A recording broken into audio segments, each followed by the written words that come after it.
Detaching from a narcissist and from a toxic relationship can be incredibly difficult to do.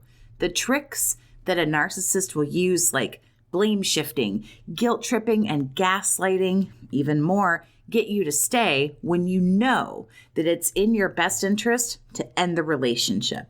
This video offers some steps to begin to disengage with this person. Keep in mind as you listen, this person is incredibly manipulative. They do not want to lose you, and they will pull out all of the stops if they can prevent you from leaving. Number 1, accept it.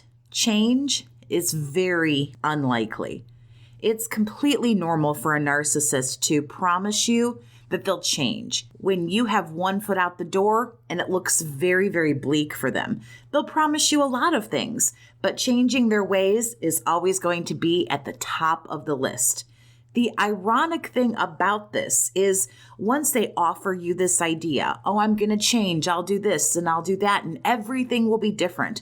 Once you accept it, and you decide to stay, you'll try again. They see that they actually don't have to change, and therefore they never will. All they have to do is promise it and then just not deliver.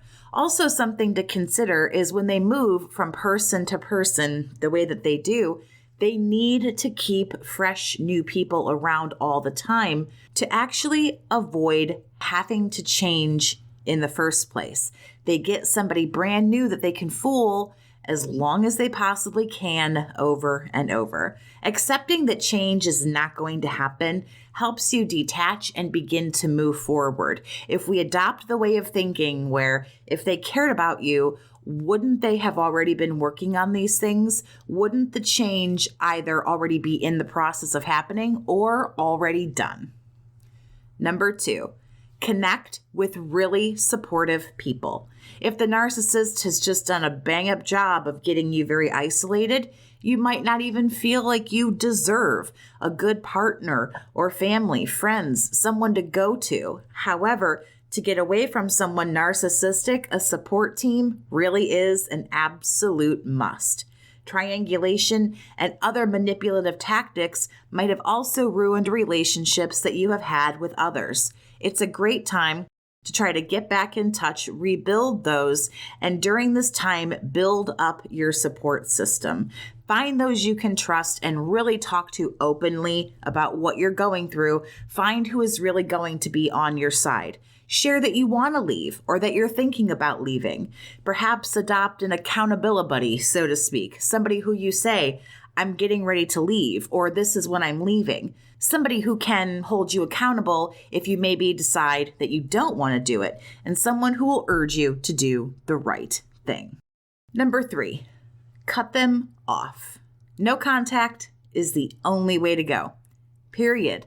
For those of you who can't do this because you have kids, for example, I have some videos on how to gray rock like a professional, and what I will do is I will link those down in the description for you. However, in this scenario, I am talking about going no contact. So if you can cut them off, you need to cut them off. Here's the deal. When you don't do this, you keep feeding the narcissist's ego. You are sending signals that you're still interested in them, that you're still all about them, and you can't walk away. Now, between you and me, survivor, this might be true. You might still love them. You might still want to be with them. There's nothing wrong with that. There's nothing wrong with how you feel. And validating how you feel is super important. But it is no longer the narcissist's privilege to know that information. Staying in contact makes them feel entitled to keep hoovering, to keep interacting, to keep the ball rolling. If you truly want this to end, then end it. Stop sending the mixed signals. Be an adult. Block them. Change your phone number. Don't lie. Only like 6 people are going to get your phone number anyway. Delete your social media. Chances are we all need a break to unplug anyway, and you know it's the truth. This is where this is not sugar-coated, survivor. If you want to be done, be done.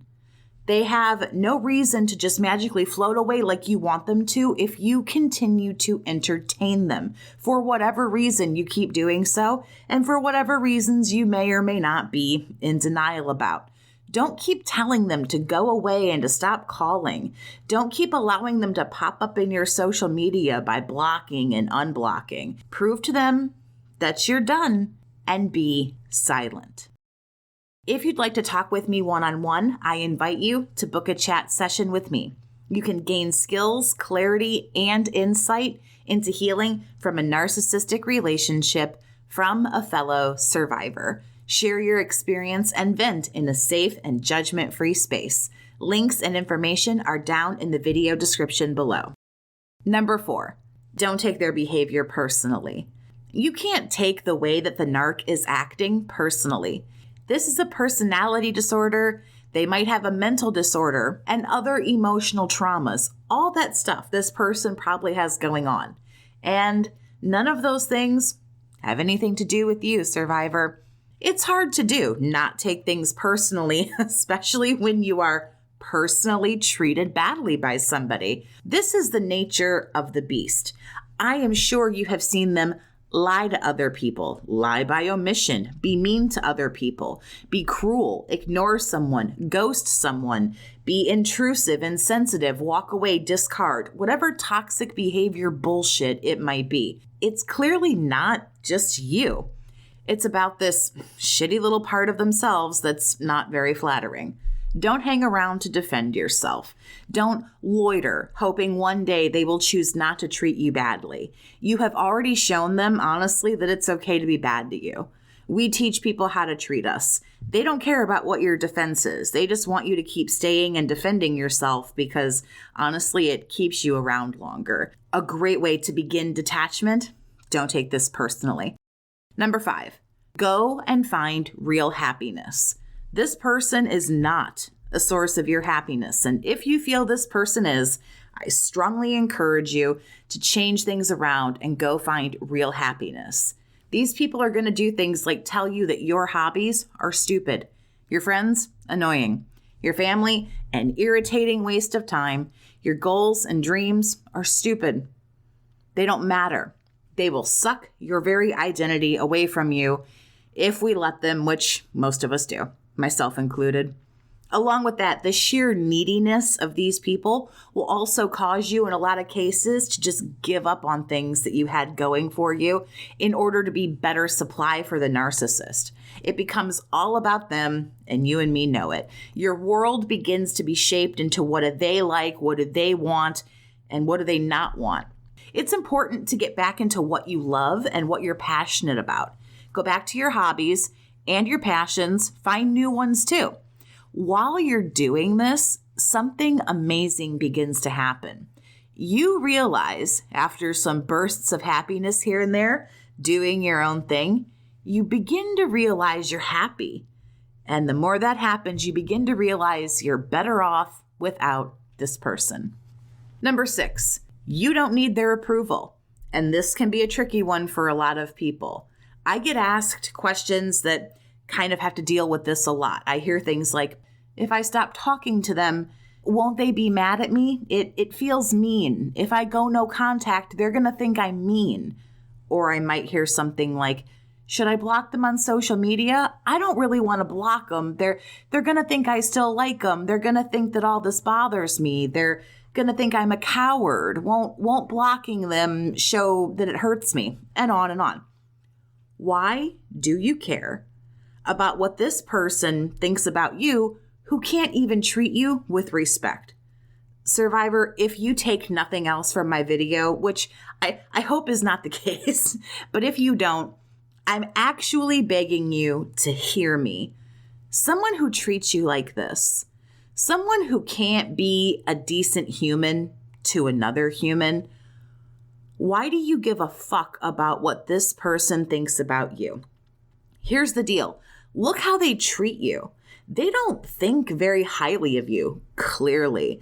Reflect back for 30 seconds at the behavior that you have and are enduring.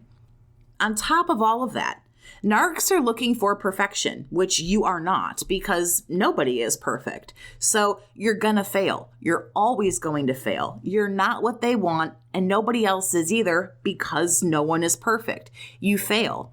You always fail, and because you fail, because you're not perfect, because you're not what they want, you will continue to be punished. You will continue to not meet their approval. And for some reason, they keep telling you that that's a you problem and you can fix it, so you keep jumping through the hoops. Don't waste any more time trying to be on their good side, looking for the approval, looking to be in their good graces. You're not. You're a tool. And I say that with no name calling intended. You're a list of goods and services available to this person. You're an object, an inanimate object, and they don't care how they treat you, because guess what? At the end of the day, you're not special. You're not unique. You're not different. You're not a person. You're an object, and you're replaceable. You're a sofa. There's a million other sofas out there. Cheap ones, expensive ones they'll never have, and ones they don't want. You're a sofa. Stop worrying about what these people think. Who cares? They can't even be a good person. Why are we concerned with their approval and making sure everything's okay? They can't even be an adult. They can't admit their flaws, their imperfections, their faults, their shortcomings. They can't get help for their issues. They can't take any accountability, responsibility. They can't do anything constructive. And from that, you can make a dynamic conclusion. You don't have to care about what a clown thinks about you.